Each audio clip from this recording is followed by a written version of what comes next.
राधे कृष्ण राधे कृष्ण। असंग सुख में परम शांति को प्राप्त पुरुष के व्यवहार काल में भी दुखी न होने का प्रतिपादन। ज्ञानी की तुर्यावस्था तथा देह और आत्मा के अंतर का वर्णन। श्री वशिष्ठ जी कहते हैं, हे रघुनंदन, जो संसार में राग के अत्यंत अभाव से उत्पन्न निर्विशेष आनंद के अभ्यास में संलग्न है और जिनके अंतःकरण अत्यंत विशाल हैं, वे जीवन मुक्त महापुरुष चाहे व्यवहार करें, पर वे सदा सर्वदा भय और शोक से रहित होकर ही अस्तित्व रहते हैं। जिसका अंतःकरण दृश्य चिंतन से रहित केवल नित्य चेतन परमात्मा का ही अवलंबन करने वाला तथा संपूर्ण चिंता ज्वरों से मुक्त है, उस महात्मा पुरुष के सत्संग से मनुष्य वैसे ही विशुद्ध हो जाते हैं जैसे निर्मली से जल शुद्ध हो जाता है। परमात्मा के स्वरूप में निमग्न रहने वाला वह तत्ववेता पुरुष क्रियाशील होते हुए भी अपने स्वरूप में नित्य स्थित रहता है। जैसे चिकने स्फटिक मणि पर वास्तव में किसी भी रंग से रंग नहीं चढ़ता, वैसे ही परमात्मा स्वरूप को प्राप्त तत्ववेता का अंतःकरण सुख दुख की प्राप्ति होने पर विकारवान नहीं होता। जिसने सगुण निर्गुण रूप परमात्मा को भली भांति जान लिया है और जो परमात्मा स्वरूप परम अभ्युदय को प्राप्त हो गया है, उस महात्मा पुरुष के चित्त को संसार का दृश्य उसी प्रकार लिपायमान नहीं कर सकता जैसे जल रेखा कमल को लिपायमान नहीं कर सकती। जब यह जीवात्मा परमात्मा ज्ञान प्राप्त कर समस्त कल्पनाओं के हेतुभूत मलों से रहित हुआ ध्याना भाव दशा में भी परमात्मा के स्वरूपा अनुभव में निमग्न रहता है, तब वह सर्वशक्त आत्मा राम कहलाता है। आत्मा राम होने से ही मनुष्य संसार में असंग भाव को प्राप्त करता है, क्योंकि आत्मा के ज्ञान से ही विषय शक्ति का क्षय होता है।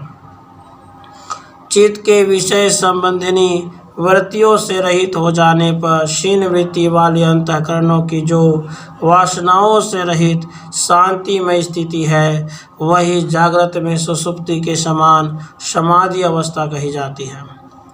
इस प्रकार अखंड समाधि अवस्था को प्राप्त मनुष्य व्यवहार करता हुआ भी सुख दुख रूपी रस्तों से बंधकर संसार की ओर कभी आकृष्ट नहीं होता, क्योंकि उसकी दृष्टि में संसार है ही नहीं। जो पुरुष जागृत में ही परमात्मा में स्थित हुआ जगत के कार्यों करता है, उस पुरुष को यंत्र की पुतली के समान सुख दुख का अनुभव नहीं होता।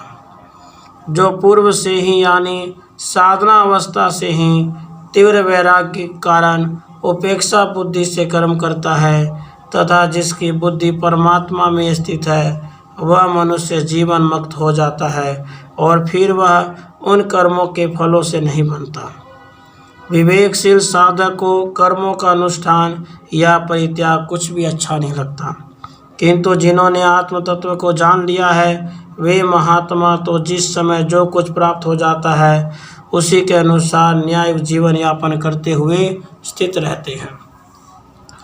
सांसारिक विषयों के संबंध से रहित सच्चिदानंद घन परमात्म पद में भली भांति स्थित परमात्म प्राप्त जो जो कर्म करता है, उसमें वस्तुतः उसका कर्तापन नहीं रहता। श्री राम, यही अखंड समाधि रूप सुषुप्ति स्थिति अभ्यास योग से जब दृढ़ हो जाती है, तब तत्वज्ञ महात्माओं के द्वारा वह तुर्य स्थिति कही जाती है।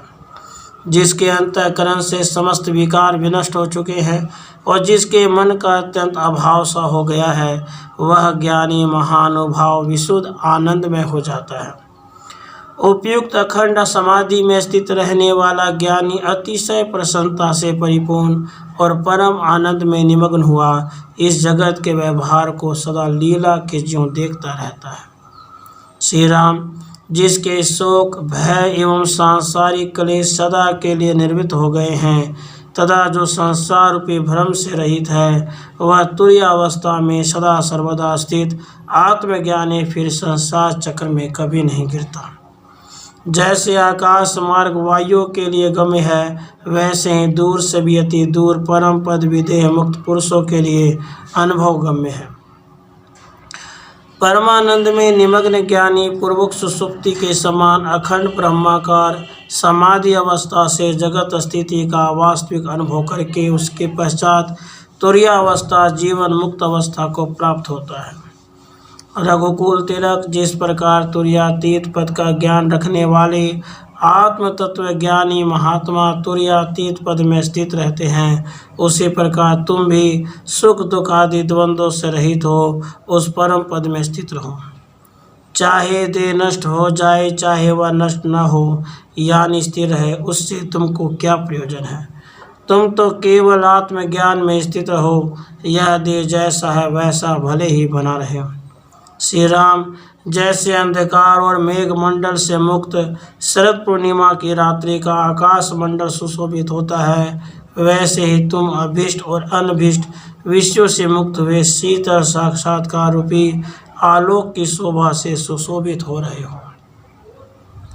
हे रघुनंदन, इस संसार में देश काल और वस्तु के परिचय से शून्य एक विशुद्ध चेतन आत्मा ही है, उसके सिवा अन्य कुछ नहीं है। सर्वत्र व्यापक चेतन आत्मा यह नाम केवल व्यवहार के लिए ही कल्पित है, वास्तव में नाम रूप आदि भेद तो इस चेतन से अत्यंत दूर ही है। अर्थात यह चेतन आत्मा नाम रूप आदि उपाधि से रहित है। जैसे समुद्र जल स्वरूपी है, उससे भिन्न तरंग आदि कुछ भी नहीं है, वैसे ही यह सब जगत आत्म स्वरूपी है, उससे भिन्न पृथ्वी जल आदि कुछ भी नहीं है। जैसे छाया और धूप का, प्रकाश और अंधकार का परस्पर संबंध नहीं हो सकता, वैसे ही शरीर और आत्मा का भी परस्पर संबंध नहीं हो सकता। श्री राम, जैसे सदा परस्पर विरुद्ध रहने वाले शीत और उष्ण का एक दूसरे से संबंध नहीं हो सकता, वैसे ही देह और आत्मा का भी एक दूसरे से कभी संबंध नहीं हो सकता। जैसे मरुभूमि में सूर्य की किरणों से प्रतीत हुआ जल किरणों के यथार्थ ज्ञान से विनष्ट हो जाता है, वैसे ही अज्ञान जनित या देह और आत्मा का परस्पर संबंध ब्रह्म भी आत्म तत्व के साक्षात्कार से विनष्ट हो जाता है। वह चेतन आत्मा शुद्ध अविनाशी स्वप्रकाश एवं संपूर्ण विकारों से रहित है और देह विनाशशील अनित्य और मर विकार से युक्त है। ऐसी स्थिति में अत्यंत अंतर होने के कारण आत्मा का शरीर के साथ संबंध कैसे हो सकता है। प्राण वायु से बलवान होकर ही शरीर स्पंद को प्राप्त करता है, इसलिए आत्मा के साथ किंचित भी शरीर का संबंध नहीं है। श्रेष्ठ बुद्धि से संपन्न श्री राम, जब द्वैत को मानने पर भी आत्मा के साथ पूर्वोक्त प्रणाली से देह आदि का संबंध नहीं हो सकता, तब द्वैत की असिद्धि में तो इस प्रकार संबंध की कल्पना ही कैसे हो सकती है। जैसे परस्पर अत्यंत विरुद्ध प्रकाश और अंधकार का एक दूसरे से संबंध और सादृश्य नहीं हो सकता, वैसे ही परस्पर अत्यंत विरुद्ध आत्मा और शरीर का भी एक दूसरे से संबंध और सादृश्य नहीं हो सकता। जैसे शीत और उष्ण की एकता कहीं दिखलाई नहीं पड़ती, वैसे ही क्रमशः जड़ और चेतन स्वरूप देह और आत्मा का भी संयोग नहीं हो सकता। यह देह प्राणवायु से ही चलता है, उसी से उसका गमन आगमन होता है, एवं देह की नाड़ियों में प्रचार करने वाले प्राणवायु से ही शब्द होता है। जिस प्रकार छिद्र युक्त बांसों से वायु के गमन आगमन से शब्द उत्पन्न होते हैं, उसी प्रकार शरीर के कंठ रूप छिद्र से निकले हुए प्राण वायु से जब कंठ, तालु आदि स्थानों में जिह्वा आदि के द्वारा अभिघात से स्वर निकाले जाते हैं, तब कवर्ग, चवर्ग, टवर्ग, तवर्ग आदि शब्द प्रकट होते हैं। यह बात प्रत्यक्ष सिद्ध है। शरीर रूपी स्थान को छोड़कर जहाँ चित्त रूपी पक्षी अपनी वासना के अनुसार जाता है, वहीं पर विचार करने पर वह आत्मा को अनुभव करता है। जहाँ पुष्प रहता है वहीं जैसे गंध का ज्ञान होता है, उसी प्रकार जहाँ चित्त रहता है वहीं पर आत्मा का ज्ञान होता है। जिस प्रकार सर्वत्र स्थित आकाश दर्पण में प्रतिबिंबित होता है, वैसे ही सर्वत्र स्थित आत्मा शुद्ध अंतःकरण में दिखलाई पड़ता है।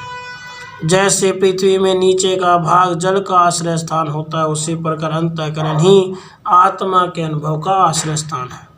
महान बुद्धि वाले पुरुष कहते हैं कि संसार की उत्पत्ति में अविचार, अज्ञान और मूर्खता ही सारभूत है और यही अंतःकरण की उत्पत्ति में हेतु है। हे रघुनंदन, जैसे प्रज्वलित दीपक से अंधकार का तत्क्षण ही नाश हो जाता है, वैसे नित्य सिद्धात्मा के अर्थात ज्ञान से ही चित्त का तत्क्षण नाश हो जाता है। जैसे बंदर वन के एक वृक्ष को त्याग कर दूसरे वृक्ष पर चला जाता है, उसी प्रकार वासना के वशीभूत जीव कर्मानुसार एक शरीर को त्याग कर दूसरे शरीर में चला जाता है। श्री राम जिस शरीर में वह चला गया, उस शरीर को भी त्याग कर फिर दूसरे शरीर में वन्य विशाल देश के अंतर्गत दूसरे शरीर में चला जाता है। इस प्रकार जीवों के यथार्थ स्वरूप को आवर्त करके रहने वाली अपने ही वंचक वासना जीवों को इधर उधर भटकाती रहती है। श्री राम, वासना रूपी रज्जु में बंधे हुए जीव पहले से ही जीर्ण तो है ही, फिर भी वे पर्वत तुल्य जड़ शरीरों में अत्यंत दुखपूर्वक आयु क्षीण कर रहे हैं। जिन्होंने जीर्ण से भी अधिक जीर्ण होकर दरिद्रता, रोग, वियोग आदि से उत्पन्न हुए दुखों का भार वहन किया है तथा जिनके जीवन अनेक योनियों में दुर्दशाग्रस्त परिणामों से जर्जर हो चुका है, वे जीव बारंबार अपने हृदय की दुर्वासनाओं से दीर्घ काल तक नरकों में निवास करते हैं। श्री वाल्मीकि जी कहते हैं, भरद्वाज मुनि व श्री वशिष्ठ जी के ऐसा कहने पर जब दिन बीत गया, सूर्य भगवान अस्ताचल को जाने लगे, तब सब उपस्थित सब लोग मुनि को प्रणाम करके सायंकालीन स्नान, संध्या, वंदन आदि नित्य कर्म करने के लिए चले गए और रात्रि बीत जाने पर दूसरे दिन सूर्य किरणों के साथ ही पुनः सभा भवन में उपस्थित हो गए। राधे कृष्ण, राधे कृष्ण।